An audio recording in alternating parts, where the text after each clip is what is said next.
हा फॅक्टोरियलचा प्रोग्राम आहे ना, मी जो तुम्हाला फाईलमध्ये दिला आहे तो ॲक्च्युली ऑथेंटिक आहे का, कारण की त्याच्यात पूर्ण सगळं लिहिलं आहे की जर युजरने 1 टाकला तर त्याला असा मेसेज डिस्प्ले झाला पाहिजे की फॅक्टोरियल 1चा फॅक्टोरियल 1च असं बा, त्याच्यासाठी एवढं करावं नाही लागणार. तो ॲक्च्युली ऑथेंटिक आहे. पण तुम्हाला शॉर्टमध्ये तो प्रोग्राम करायचा असेल तर तुम्ही ह्या मेथडचाही वापर करू शकता. ओके, ह्याच्यात काय बेसिकली युजरने जर 1च टाकला ना, युजरने व्हॅल्यू 1च टाकली तर इथे पण व्हॅल्यू 1 होऊन जाईल. एकच इटरेशन होईल, तिथल्या तिथे काम संपून जाईल, विषय संपला. हा छोटा प्रोग्राम आहे फॅक्टोरियलचा, सेम आउटपुट देतो हा पण. ओके, इथे एक लिहायचं राहिलं, रिटर्न 0. हां ठीक आहे. ओके, आय ओ स्ट्रीम तर तुम्हाला माहिती आहे, using namespace HTTP int main function. त्याच्यानंतर हा मेन फंक्शनचा कर्ली ब्रॅकेट आहे, हा इथे येऊन बंद होईल. ओके, आपल्याला युजरकडनं इनपुट घ्यायचं आहे, त्याच्यासाठी आपण एक व्हेरिएबल घेतला आहे आणि आपल्याला एक व्हेरिएबल हवा आहे फॅक्टोरियल स्टोअर करण्यासाठी. तर घेतला फॅक्ट, ज्याची डिफॉल्ट व्हॅल्यू घेतली 1. ओके, बाय डिफॉल्ट व्हॅल्यू 1 असेल त्याची. त्याच्यानंतर आपण युजरला सांगतो आहे की एक नंबर एंटर कर बो. त्याच्यासाठी सी आऊट आपण सांगतो आहे की एंटर अ नंबर डबल कोटमध्ये लिहिले, तो message as it is print होईल. स्लॅश एन लिहिला म्हणजे पुढची ओळ नवीन ओळीवरती सुरू होईल, नवीन लाईनवर. ठीक आहे, युजरने एक नंबर एंटर केला तर तो नंबर एन या व्हेरिएबलमध्ये स्टोअर झाला पाहिजे म्हणून सी इन. ओके, आता 1 पासून सुरू करून स्टार्ट फ्रॉम द 1, युजर ज्या पण नंबरपर्यंत जातोय 1 2 3 4 5 6, समजा युजरने 6च टाकलं आहे एन म्हणून, तर 6पर्यंत गेलं पाहिजे. म्हणून 6पर्यंत, 6 इन्क्लुडिंग, 6ला सोडायचं नाही आहे.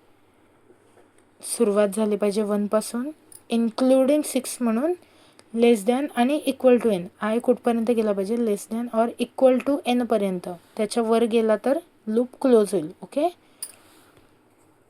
लेस than or equal to n I plus plus.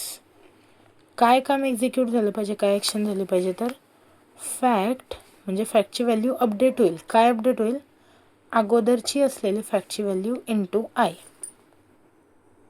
आता इथे नक्की होतं काय हे कधीतरी निवांत बसून समजून घेऊया. ॲज ऑफ नाव एवढंच लक्षात ठेवा, फॅक्टची व्हॅल्यू अपडेट होते. काय अपडेट होते, फॅक्टची ऑलरेडी असलेली value into I semicolon.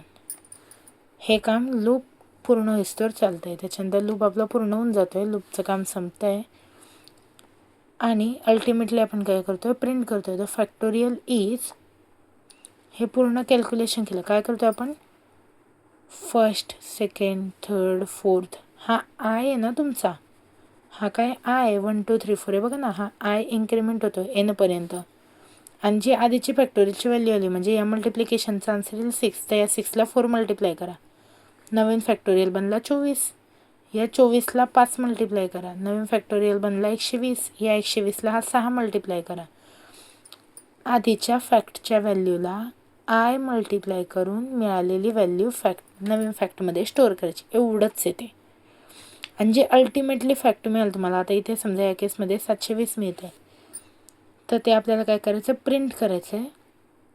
Print करण्यासाठी सी आउट फंक्शन, ही स्ट्रिंग ॲज इट इज दिसेल, द फॅक्टोरियल इज इथपर्यंत ॲज इट इज दिसलं पाहिजे म्हणून आपण त्याला डबल कोटमध्ये लिहिलं.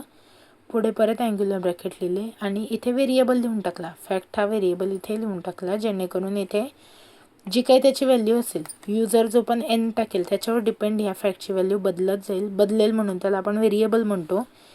व्हेरिएबल आहे, व्हॅल्यू चेंज होते, ॲज इट इज प्रिंट नाही करायचं म्हणून डबल कोटमध्ये लिहित नाही, बिना डबल कोटचा सिंगल साधा सुद्धा लिहितो. Okay, semicolon. Int main close करायचं म्हणून कर्ली ब्रॅकेट आणि क्लोज करण्याच्या आधी रिटर्न 0. ओके, एवढाच प्रोग्राम आहे. एक्सपेक्टेड आउटपुट मिळून जाईल. आला तर करून या. Okay, thank you.